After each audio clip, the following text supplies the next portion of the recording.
이번 시간에는 Z 라이브러리를 C++에서 모듈 형식으로 사용하는 방법에 대해서 알아보도록 하겠습니다. 일단 Z 라이브러리를 다운받아서 그 폴더에 넣게 될 건데요. 일단 폴더 구성을 해보도록 하겠습니다. SDKS라는 폴더를 만들 거예요. 그 다음에 이 안에다가 이제 Z 라이브러리라는 이름의 폴더를 만들고 그 다음에 속에 이제 src라고 해서 소스 파일을 놓을 겁니다. 여기다가 이 소스 파일을 최종적으로 놓을 거고 그 다음에 빌드 환경을 구축을 할 건데 이제 CMake 기반으로 해서 빌드 환경을 구축할 거예요. 그래서 빌드란 폴더를 같은 경로에 놓습니다. 그래서 다운로드 받아가지고 제가 여기다가 소스 폴더에다 그대로 옮겨 놓을 겁니다. 그리고 여기 보면 CMake가 여기 맨 상에 있죠. 그래서 여기를 기반으로 해서 뭘 할 수 있냐면 이제 빌드 환경을 구축할 수가 있습니다. 그래서 이 부분을 경로를 복사를 해서 CMake에다가 경로를 소스를 넣고 그 다음 빌드 환경을 구축하는 경로에 가서 이 부분을 여기 아래에 있는 경로로 설정할 겁니다. 그리고 컨피그레이션을 누르게 되면 이제 기본 환경을 구성을 하게 되는데 2016 버전으로 해서 저는 X64, 64비트형으로 만들 거예요. 그래서 자신의 환경에 맞게 이 부분은 이제 세팅을 하시면 됩니다. 그리고 나면 이제 기본적인 환경을 체크를 하고 프로그래머에게 체크할 수 있는 항목들을 보여줍니다. 빨간 항목이 새로 추가된 항목이고 이 부분에서 원하는 걸 체크할 수 있다는 소리예요. 저는 미니집하고 IO스트림까지 포함을 해서 다시 컨피그레이션을 구성하게 되면 이제 조금 전에 설정한 값에 따라서 또 추가적으로 해야 될 옵션을 또 물어봅니다. 마지막으로 한 번 더 눌러주게 되면 이제 다 된 거죠. 그 상태에서 제너레이션 누르고 그 다음 오픈 프로젝트를 누르게 되면 결과물을 볼 수가 있는데 우리는 여기서 CMake 자체를 사용하지는 않을 거예요. 대신 여기 있는 Zdrive 스태틱에 있는 이 파일들을 가져다가 쓸 겁니다. 그런데 이 파일들은 내부 구성을 보게 되면 약간 문제가 있다는 것을 금방 알 수가 있어요. 이제 저희가 하려는 목적에서 그 파일을 가서 보게 되면 내부의 정보를 보게 되면 이렇게 절대 경로로 되어져 있습니다. 그래서 절대 경로를 사용하게 되면 나중에 복사나 이동할 때 문제가 되잖아요. 그래서 이 부분을 비주얼 스튜디오 내에서 새로 구성을 하도록 하겠습니다. 어떤 식으로 구성하냐면 자, 여기다가 일단 뭘 만들 거냐 프로젝트 파일을 여기다가 만들 거예요. 그래서 비주얼 스튜디오에서 크리에이트 뉴 프로젝트 콘솔 기반으로 해서 구성을 할 건데 현재 경로에다가 뭐 Z 라이브러리라는 이름으로 만들 겁니다. 그래서 이렇게 만들게 되면 그리고 이제 기본 구성을 하고 나서 보면 내부에 이제 나가서 보게 되면 또 폴더를 하나 만들고 이 부분을 만들고 있어요. 그래서 이 부분을 잘라서 밖으로 옮길 겁니다. 왜냐하면 그 위의 경로를 자꾸 가려는 거예요. 위의 경로로 가야지 이제 상대 경로 기반으로 해서 구축을 하는데 편하기 때문에 그래요. 그런 다음에 다시 열어줄 겁니다. 열어주고 여기 보면 소스 파일이 있는데 이 부분을 밖으로 일단 맨 위로 올릴 거예요. 드래그해서 올리면 올라옵니다. 이 상태에서 솔루션에서 add exist 프로젝트에서 아까 있었던 프로젝트가 있었죠. 어떤 프로젝트가 있었냐면 빌드에 스태틱이 있었잖아요. 이걸 가져올 거란 소리예요. 그런 상태에서 여기 있는 소스 파일을 선택을 하고 컨트롤 누르고 소스를 옮기면 이쪽으로 쭉 복사가 됩니다. 헤더 파일도 동일한 방법으로 선택을 하고 쭉 하게 되면 저기 헤더 파일로 옮겨져요. 그리고 기존에 그 외부에 있었던 Z 라이브러리 말고 이 스태틱 라이브러리는 일단 필요가 없으니까 지울 겁니다. 이렇게 이제 구성을 한 거거든요. 그래서 이 구성한 내용을 보게 되면 이제 경로 방식이 바뀌어 있습니다. 어떤 식으로 바뀌냐면 복사하는 과정에서 절대 경로를 모두 이제 상대 경로로 조정을 해줘요. 비주얼 스튜디오가. 이걸 쓰겠다는 소리예요. 자, 기본적인 환경을 구성해 보도록 하겠습니다. 일단 개발 환경에서는 제가 이제 최신 C++ 기반으로 하기 위해서 all 플랫폼에 all configuration을 하고 최신 C++하고 최신 C 스펙으로 조정하고 적용 누른 다음에 랭귀지 가서 모듈을 사용할 수 있도록 체크를 하겠습니다. 왜냐하면 이제 C++ 23에 들어간 모듈을 사용할 수가 있어요. 다음 이제 해줘야 될 거는 이 헤더 관련된 인크루드 경로인데 이 부분은 요것만 주의를 하면 됩니다. 일단 빌드가 먼저 들어가야 되고요. 빌드 내에도 헤더 파일이 있어요. 빌드가 먼저 들어가야 되고 그 다음에 소스가 나중에 들어가야 됩니다. 요것만 순서를 지켜서 경로를 추가를 하면 됩니다. 그래서 additional include directory 항목에 들어가서 현재 경로 아래에 있는 빌드부터 그 다음에 현재 경로 아래에 있는 소스부터 다음으로 해서 이렇게 해주면 이 순서를 지켜줘야 됩니다. 이렇게 해서 적용하고 확인 누르면 아마 컴파일은 문제가 없을 거예요. 일반적으로. 컴파일은 다 됐고요. 그 다음 우리가 이제 해야 할 일은 뭐냐면 지금 제가 하나 소스를 말했는데 이 소스 파일을 최종적으로 컴파일하는 것이 목적입니다. 요거를 이제 컴파일하는 게 목적이에요. 그래서 보니까 어떤 식으로 코딩하고 있냐면 우리가 사용할 수 있는 import std에서 사용하고 스트링을 사용을 해야 되잖아요. 그래서 using namespace std 정도를 해줘야 된다는 걸 알 수가 있고 그 다음에 동일한 방법으로 zlive를 사용하고 싶은 거예요. live z라고 하는 뭐 하나를 만들어서 임포트를 하도록 할 겁니다. 이렇게 이제 예상하고 이 이름을 복사를 해서 오른쪽 누르고 add에 모듈 들어가서 일단 추가를 할 겁니다. 대소문자를 지켜야 됩니다. add 누르고 나면 쭉 만들어지게 되는데 여기까지 하게 되면 일단 모듈까지 만든 겁니다. 그 상태에서 일단 컴파일을 시도를 해보도록 하겠습니다. 그러면 일단 문제가 되는 거는 요 소스 파일 자체가 949 그 코드 페이지로 되어져 있어서 문제가 있다. 즉 한글을 표현하는데 한글 자체가 소스 파일 레벨에서 깨지고 있다라는 소리예요. 이거는 이제 이 파일을 선택하고 파일 들어가서 세이브 에즈에서 UTF-8로 바꿔주면 됩니다. 기본적으로 C++ 표준에서는 UTF-8 기반으로 세팅해 주는 것을 권장을 하고 있어요. 지금 근데 디폴트가 CP949를 사용하고 있잖아요. 근데 나중에는 이게 UTF-8로 바뀔 겁니다. 표준에서 지향하는 방향이 UTF-8을 기반으로 해서 모든 것이 돌아가도록 하는 것이 이제 C++ 표준의 방향이에요. 그래서 C++에서는 이 부분 지금 949인데 UTF-8 기반으로 나중에 바뀔 겁니다. 어쨌든 이렇게 해서 컴파일 하게 되면 첫 번째 문제는 이제 사라집니다. 소스 레벨에서 파일이 깨지게 되면 복구할 방법이 없어요. 그래서 무조건 UTF-8로 바꾸셔야 돼요. 이런 경우는. 그 다음에 내용을 보니까 이 부분이 이제 문제가 되고 있다라는 내용이에요. 근데 이 부분이 이제 z라이브러리에 있는 타입이거든요. 근데 여기서는 이제 확인하면 확인할 수가 없습니다. 기본적으로.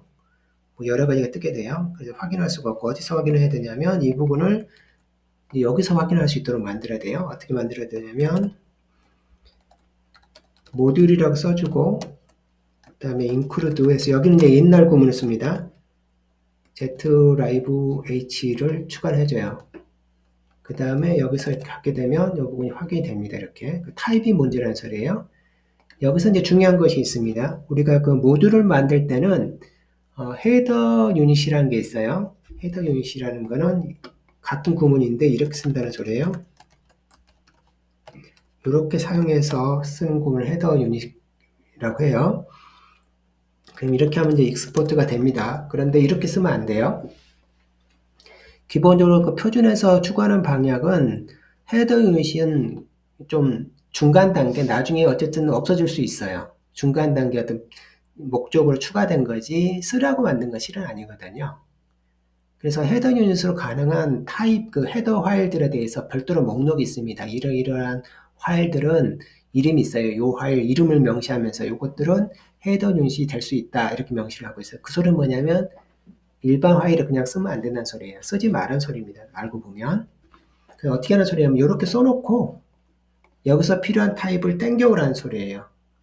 이렇게 작성을 해야 나중에 헤더 모듈 관련된 문제들이 이제 발생하지 않습니다. 자, 이 상태에서 그래서 아까 다시 가면 여기 타입이잖아요. 타입이 있는 타입을 모르고 있는 거잖아요. 그럼 타입을 공개를 해줘야 되잖아요. 타입을 공개할 때 사용하는 것이 있습니다. using alias 구문이 있죠. 이렇게 타입을 이렇게 하게 되면 여기다가 해놓고 앞에다가 익스포트 하게 되면 이 부분이 공개가 됩니다. C++20부터 해서 타입 alias 구문은 굉장히 많은 변화를 거치고 있습니다. 흔히들 이제 그 부분을 잘 모르시는데 기존에는 타입 얼라이스는 같다 이 정도에서 머물러 있었거든요. 근데 C++ 20부터 해서 26까지 계속 변화가 있어요. 이 부분이 어떤 식으로 변하게 되어져 있냐면 이 타입 얼라이스에 대해서 그동안 C++ 스펙에서는 그 능력을 과소평가했다. 일단 그렇게 보고 있고요. 그 다음에 이 능력을 좀 더 명확하게 해야 되는데 기본적으로 어떤 식으로 이제 명확하게 됐냐면 이렇게 하게 되면 요 타입이 이 아래 요 여기 오른쪽에 있는 타입에 대해서 언더라인 타입으로 지정한다 이런 게 의미를 하고 있어요. 요게 내부적으로 요 타입을 가리키는 또 다른 포인터다. 이렇게 계속 갈 수 있다. 뭐 이런 식으로 언급을 하고 있습니다. 그래서 뭐냐면 이름은 같아도 같은 게 아니란 소리예요. 엔티티가 서로 다른 엔티티입니다. 엔티티가 완벽하게 분류가 됐어요. 기존에 같다해서 서로 다른 엔티티로 분류가 됐습니다. 그러면서 뭐가 가능해졌냐면 그 엔티티를 외부에 공개할 수 있게 되는 겁니다. export using이라는 공을 통해서 이 타입을 공개할 수가 있게 돼요. 그래서 이번을 컴파일하고 나면 요 함수가 이제 없다라고 뜨죠. 요 함수는 이제 기본 그 Z 라이브러리 함수 중에 일부입니다. 그래서 그 내용을 보면 소스 파일에 win32의 def 파일이라는 게 있어요. 요 파일에 보면 이제 공개될 함수 이름이 쭉 있습니다. 요 파일들을, 요 이름들을 공개를 해야 되는 거거든요. 중간에 이제 주석들도 들어가 있고 그렇습니다. 그래서 제가 이 부분을 이제 이름만 쭉 보관하도록 별도로 이제 파일로 만들어 놨어요. 그 부분을 한번 복사해서 보겠습니다. 그 파일에 여기에 요 이름이 있다는 소리입니다. 이렇게 있을 때 여기 있는 요 파일 중에 있어요. 그래서 이 이름이 요 함수 이름이거든요. 함수 이름을 일단 어떻게 해야 되냐면 기존에 함수 이름은 어디 있냐면 여기 있을 거잖아요. 그 이름 이쪽으로 일단 선언을 가져야 돼요. 선언은 가져오고 뭘 가져오면 안 되냐면 정의를 가져오면 안 돼요. 정의를 가져오게 되면 이제 중복 문제가 발생하기 때문에 정의를 하면 안 되고 함수 이름에 대한 선언만 가져와야 돼요. 이제 그럴 때 사용하는 것이 using declaration 구문입니다. 어떤 식으로 사용하냐면 제가 전체를 선택을 하고 지우고 export 쓸 거고요. using을 쓸 겁니다. 그 다음에 이렇게 쓰면 그 다음에 마지막에 끝으로 가서 end 누르고 끝에 가서 이렇게 하게 되면 요 이름들이 요 함수에 대한 이름들이 어떻게 되냐면 쭉 가져와서 여기에 선언이 이루어지고 그걸 공개한다는 의미가 돼요. 이럴 때 using alias 구문을 사용하는 겁니다. 자, 이렇게 하게 되면 이제 뭐가 사라진다는 소리냐면 이 컴파운드 부분이 사라져요. 그 다음 이 부분은 보면은 그런 이름이 없다라고 되어 있잖아요. 이건 실제로 그 파일에 없는 겁니다. 여기 보면 다 64라는 항목에 우리가 아마 CMake를 만드는 과정에서 여기 64 관련된 무슨 옵션이 있었을 거예요. 그 부분을 체크를 안 하고 와서 이게 이제 실제 파일에는 없는 겁니다. 내부적으로 가서 보게 되면 그 define 구문으로 이렇게 제외가 되도록 되어져 있어요. 그래서 없는 겁니다. 그래서 이 부분은 제가 잡고 컨트롤 슬래시 눌러서 주석으로 남기겠습니다. 나중에 필요하면 추가할 수가 있겠죠. 자, 이렇게 하게 되면 이제 문제가 없고 뭐가 생기냐면 요 타입 이제 요게 또 없다. 요게 뭐냐 이제 또 물어보는 거예요.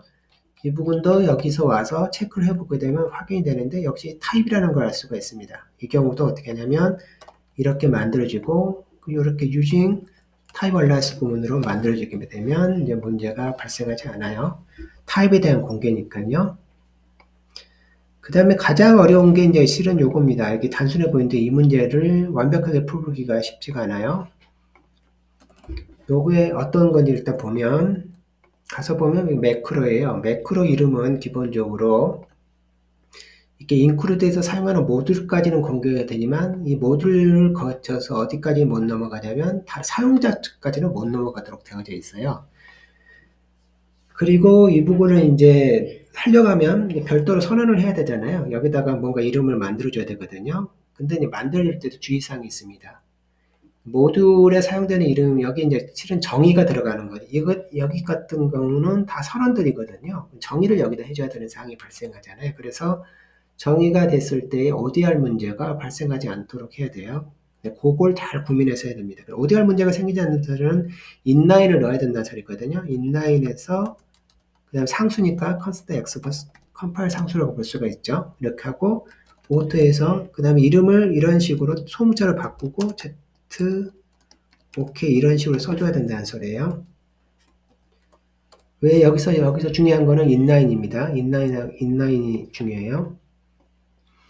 그럼 이러면 동일한 이름들이 어디서 충돌이 안 된다는 소리면 지금 여기는 익스포트가 없으면 모듈 링크웨지거든요. 모듈 링크웨지 레벨에서의 ODR 문제가 발생하지 않는다는 소리예요. 근데 여기다가 익스포트를 넣게 되면 이제 익스터널 링크웨지가 됩니다. 그러면서 정의가 있는데 그 정의가 중복되지 않는다. 이런 의미로 inline을 쓰게 돼요. 근데 컨스터 엑스퍼는 변수 선언하는 과정에 사용이 되어지면 잠재적인 inline을 이 컨스터 엑스퍼가 추가를 합니다. 그래서 굳이 이걸 안 넣어도 됩니다. 그래도 ODR 문제가 발생하지 않아요. 변수에 대해서 컨스터 엑스퍼를 사용했을 때는. 저렇게 하는 거 외에는 방법이 없어요. 가장 이상적인 방법은 실은 요거죠. 여기는 매크로 수가 들어오고 변수로 남는 거예요. 근데 이렇게 할 방법이 실은 없거든요. 뭐 다양한 뭐 시도를 해봤지만 뭐 방법이 없어요. 그래서 이걸 소문자로 바꿉니다. 컨트롤 누르고 U를 누르면 소문자가 되거든요. 이렇게 해서 소문자로 바꿔주고 여기서 소스 랩에서 어쩔 수 없이 컨트롤 U 그 다음에 컨트롤 U 이렇게 누르게 되면 이렇게 되는 겁니다. 그러면 이제 정상적으로 돌아가고 결과물을 봤을 때도 이제 정상적으로 되고 있는 걸 확인할 수가 있습니다. 근데 실은 이거는 우리가 Z 라이브러리를 직접 소스를 첨부해서 모듈화하고 있는 건데 실제로는 이렇게 사용하지 않잖아요. 그렇죠? 다른 사람이 이걸 사용할 때 모듈을 사용하는 거지 제가 직접 만들고 모듈을 만들고 직접 사용하는 건 아니거든요. 그래서 실은 요거는 이제 테스트였다는 사실이죠. 그래서 이거를 일단 어떻게 하냐면 파일을 선택을 하고 all configuration 상태에서 소스에서 컴파일이 되지 않도록 합니다. exclude 부분에 yes를 체크해주면 빨간불이 들어오고 컴파일 되지 않거든요. 컴파일 참여하지 않습니다. 이 상태에서 이걸 바꿔버릴 거예요. 뭐로 바꿀 거냐면 제너럴에 보면 이게 configuration 타입이 있습니다. 실행 파일을 만들 거냐, DLL을 만들 거냐, 라이브러리를 만들 거냐, 라이브러리로 바꾼다는 소리예요. 이렇게 해서 바꿔놓고 적용하고 확인을 누릅니다. 그러면 쭉 하고 실은 뭐가 만들어지지 않냐면 이제 실행 파일이 만들어지는 것이 아니라 Z 라이브러리만 만들어지거든요. 만들어진 경로를 보게 되면 Z 라이브러리 X6에 이렇게 되어져 있습니다. 그래서 이걸 제가 잠시 들어가서 보면 기존에 우리가 만들어진 샘플을 그냥 실행 파일을 만들 때는 여기에 지금 만들어졌었거든요. X64에. 그런데 결과물은 여기 지금 Z 라이브러리 X 디버기 여기 되어 있죠. 그래서 결국은 이 부분이 최종 파일이고 이거는 이제 아까 만든 파일이라는 소리죠. 그런데 여기서 궁금한 점은 뭐냐면 모듈에 대한 정보는 어디에 만들었냐. 여기 이 파일밖에 없잖아요. 근데 모듈은 나중에 보면 여기에 Z 라이브라는 폴더를 만들고 또 X1, X6 그 다음에 디버그하고 여기에 모듈 파일이 만들어져요. 이 경로를 나중에 찾아와야 되거든요. LIB 파일하고 모듈이 만들어진 경로가 서로 다른 점을 기억할 필요가 있습니다. 자, 이 부분을 가지고 이제 실제 사용하는 라이브러리를 만들어 보도록 하겠습니다. 실제 사용하는 라이브러리는 일반적으로 이제 SDK 요 위쪽에서 사용할 거예요. 여기에는 다양한 형태의 그 라이브러리가 존재를 할 거고 여기서는 그 라이브러리를 사용한다라고 보겠습니다. 이 경로에다가 만들 거예요. 새로운 프로젝트를 만듭니다. 콘솔 기반으로 해서 경로 여기 놓고 이름은 ZLive test1 이런 식으로 만들 겁니다. 그리고 여기 지금 이 상태에서 여기 있는 걸 접근을 해야 되거든요. 우선은 일단 최종적으로 우리가 해야 될 그 실행 만들 대상은 뭐냐면 기존에 우리가 만들었던 이 파일을 소스 파일을 그대로 복사를 해서 여기다가 넣겠습니다. 요거는 이제 컴파일 해야 되는 거예요. 모듈 관련된 세팅을 해서 이 부분을 이제 돌려줘야 됩니다. 일단 기본적인 세팅을 해보도록 하겠습니다. 일단 최신 스펙으로 하기 위해서 all 플랫폼에 all configuration 들어가서 최신 스펙으로 일단 바꿀 거고요. 적용 누르고 C++ 엔기지에서 모듈을 사용할 수 있도록 해주고요. 그 다음에 include 경로는 기본적으로 이제 빌드 쪽을 할 필요는 없습니다. 소스만 곧바로 하면 돼요. 빌드는 이제 스태틱 파일 만들 때만 사용이 되는 겁니다. 그래서 현재 경로 위쪽으로 올라가서 SDK 밑으로 내려 Z 라이브로 밑으로 가서 SRC까지 해주면 됩니다. 그 다음에 링크 관련된 세팅은 어떤 식으로 해야 되냐면 일단 경로가 x86 디버그였었잖아요. 그래서 그 부분을 여기 Additional Library Directory 항목에다가 추가를 합니다. 올라가서 SDK 올라가서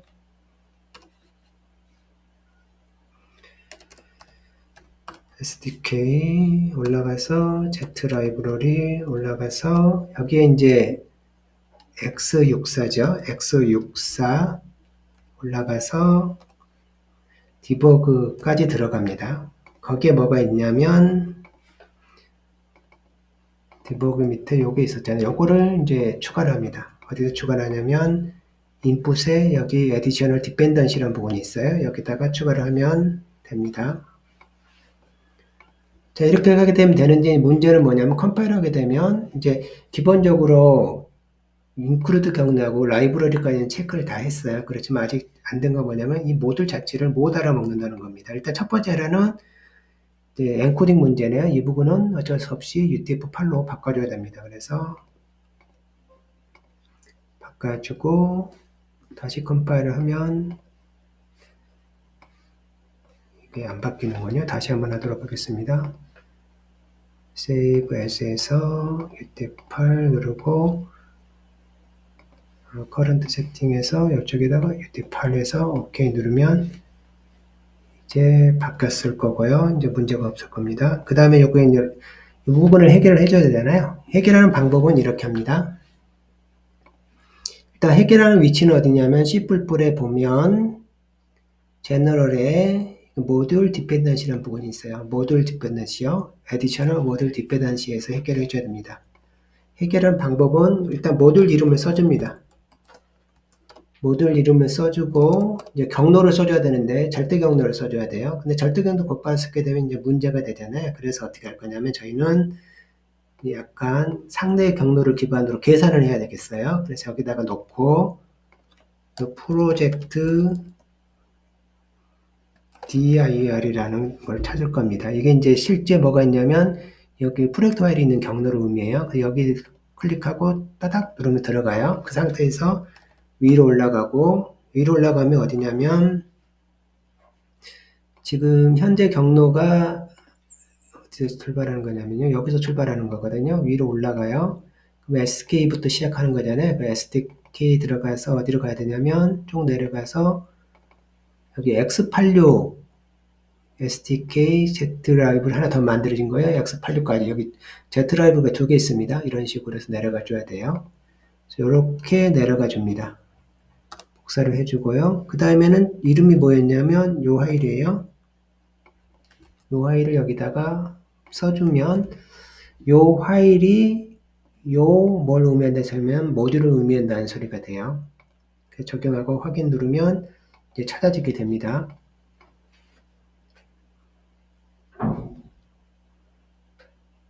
이제 그래서 정상적으로 작동하고 있는 걸 확인할 수가 있습니다. 그래서 돌아가 보면 결과물도 동일한데 이제 별도 스태틱 라이브러리가 별도로 있고 외부에서 모듈에 대한 부분만 여기 있는 이 부분 모듈 디펜던시로 걸어주고 이제 사용할 수 있게 됩니다. 물론 이제 기본적으로 인클루드 경로, 라이브러리 경로는 해결을 해줘야 됩니다. 그럼 이런 식으로 해서 그 모듈을 사용을 해서 작성할 수가 있습니다.